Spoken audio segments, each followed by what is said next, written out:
بنو نذیر مدینہ منورہ سے نکلنے کو تو نکل گئے، مگر خیبر پہنچ کر انہوں نے اپنی سازشوں کا جال سارے ملک عرب میں پھیلا دیا۔ ان کے رئیسوں نے مکے جا کر قریش کو آمادہ کیا۔ قبیلہ غطفان کو خیبر کی آدھی پیداوار کا لالچ دے کر اپنے ساتھ ملا لیا۔ بنی اسد ان کے حلیف تھے، وہ بھی اٹھ کھڑے ہوئے۔ غرض سب مل ملا کر 10,000 کا بھاری لشکر مدینہ منورہ کی طرف روانہ ہوا۔ جب نبی اکرم صلی اللہ علیہ وسلم کو ان کی چڑھائی کی خبر ملی تو آپ نے صحابہ کرام رضی اللہ عنہم سے مشورہ کیا۔ سیدنا سلمان فارسی رضی اللہ عنہ نے مشورہ دیا کہ شہر کے 3 اطراف میں دشوار گزار پہاڑ، مکانات اور کھجوروں کے گھنے باغات ہیں جو پناہ کا کام دیتے ہیں۔ صرف شمالی سمت کھلی ہے، اگر وہاں خندق کھود دی جائے تو شہر کا حملہ روکا جا سکتا ہے۔ آپ نے یہ رائے پسند کی، لہٰذا آپ نے اسی جانب ہرہ شرقیہ اور غربیہ کے درمیان کا سب سے تنگ مقام منتخب کیا، جو کم و بیش 1 میل ہے۔ وہاں خندق کھود کر دونوں ہروں کو ملا دیا۔ مغرب میں یہ خندق سلا پہاڑی کے شمال سے شروع ہوتی تھی اور مشرق میں مقام شیخین کے پاس ہرہ شرقیہ کے ایک بڑھے ہوئے سرے سے جا ملتی تھی۔ آپ نے ہر 10 آدمیوں کو 40 ہاتھ خندق کھودنے کا کام سونپا اور خود بھی خندق کھودنے اور مٹی ڈھونے میں شریک ہو گئے۔ لوگ رجز پڑھتے اور آپ جواب دیتے، نیز آپ رجز پڑھتے اور لوگ جواب دیتے تھے۔ لوگوں نے خندق کھودنے میں بڑی مشقتیں برداشت کی، بالخصوص سردی اور بھوک کی شدت۔ لوگوں نے رسول اللہ صلی اللہ علیہ وسلم سے بھوک کی شکایت کی اور اپنے پیٹوں پر ایک ایک پتھر بندھے ہوئے دکھلائے تو آپ نے انہیں اپنے پیٹ پر 2 پتھر دکھلا دیے۔ خندق کی کھدائی کے دوران بعض نشانیاں بھی دیکھنے میں آئیں۔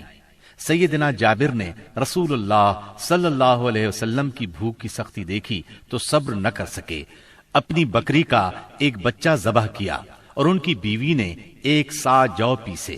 پھر خفیہ طور پر رسول اللہ صلی اللہ علیہ وسلم کو چند صحابہ کرام سمیت دعوت دی، مگر رسول اللہ صلی اللہ علیہ وسلم سارے اہل خندق کے ساتھ، جن کی تعداد 1000 تھی، چل پڑے اور سب نے شکم سیر ہو کر کھایا۔ پھر بھی ہانڈی بھری ہوئی ابلتی رہی اور آٹے سے روٹی پکتی رہی۔ اس طرح سیدنا برا کے ساتھیوں کا ایک سخت چٹان سے سامنا ہوا۔ نبی صلی اللہ علیہ وسلم نے اتر کر بسم اللہ کہا اور کدال سے ایک ضرب لگائی تو ایک ٹکڑا کٹ گیا اور اس سے ایک روشنی نکلی۔ آپ نے فرمایا، اللہ اکبر، مجھے شام کی کنجیاں دی گئیں اور اس وقت میں اس کے سرخ محل دیکھ رہا ہوں۔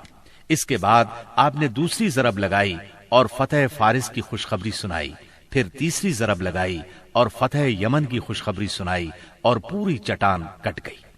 ادھر قریش اور ان کے پیروکار 4000 کا لشکر لے کر آئے۔ ان کے ساتھ 300 گھوڑے اور 1000 اونٹ تھے۔ ان کا سالار ابو سفیان تھا اور جھنڈا عثمان بن طلحہ نے اٹھا رکھا تھا۔ جب یہ لشکر مدینہ کے قریب پہنچا تو خندق دیکھ کر دنگ رہ گیا، چنانچہ انہیں مدینہ منورہ کے باہر پڑاؤ کرنا پڑا۔ ادھر 3000 مسلمان پوری طرح ہوشیار تھے اور خندق کی نگرانی کر رہے تھے۔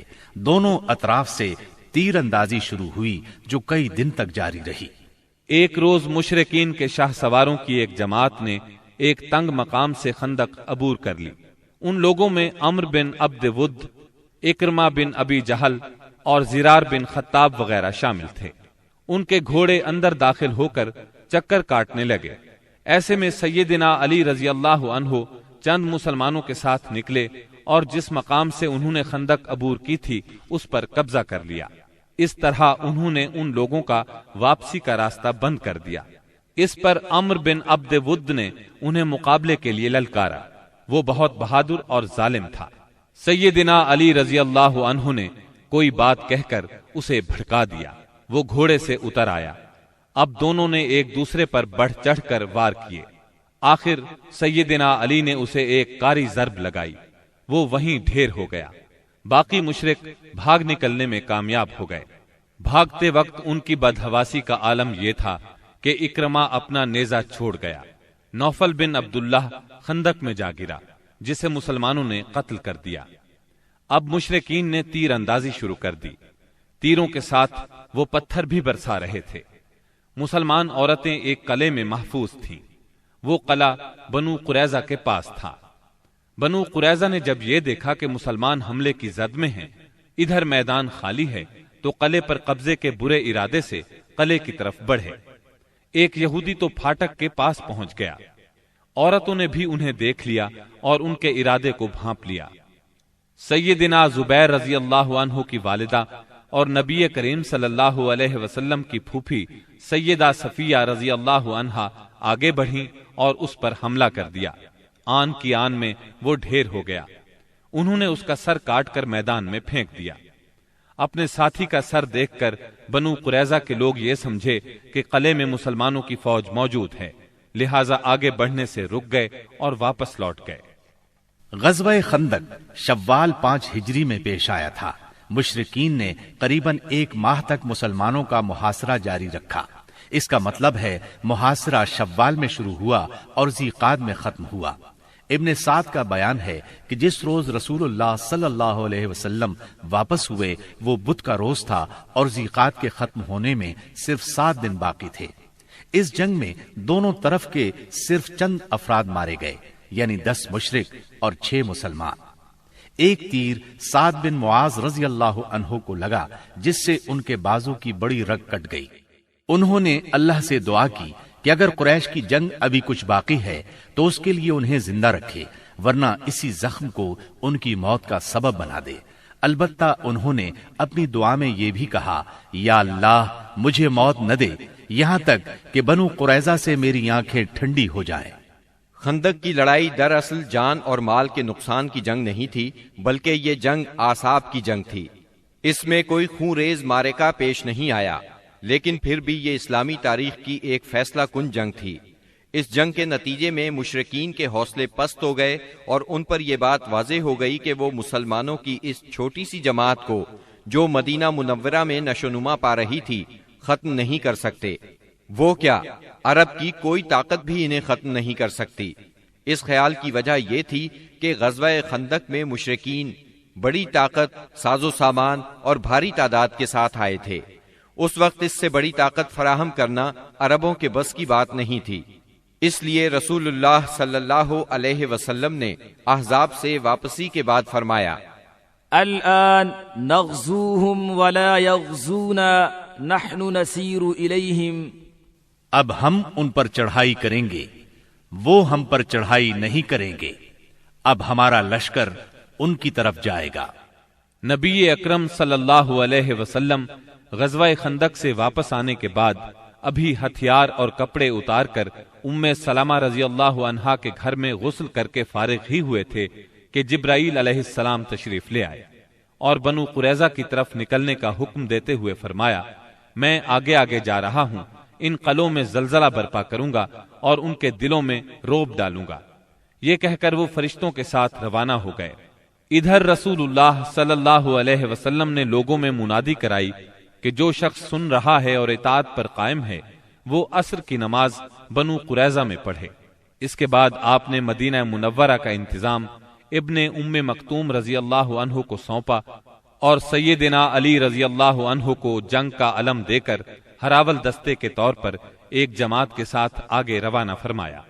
بنو قریظہ نے انہیں دیکھا تو نبی کریم صلی اللہ علیہ وسلم کو برا بھلا کہنے لگے، مذاق اڑانے لگے۔ ادھر اعلان سن کر مسلمان بھی جھٹ پٹ تیار ہوئے اور نکل پڑے۔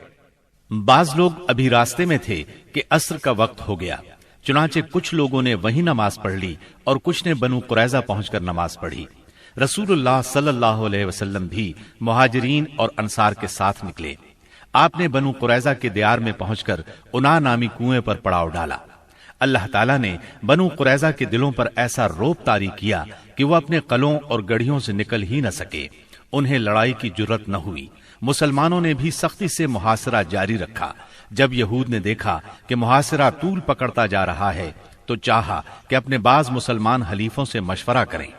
چنانچہ انہوں نے رسول اللہ صلی اللہ علیہ وسلم سے درخواست کی کہ وہ ابو لبابہ کو بھیج دیں تاکہ ان سے مشورہ کر لیا جائے۔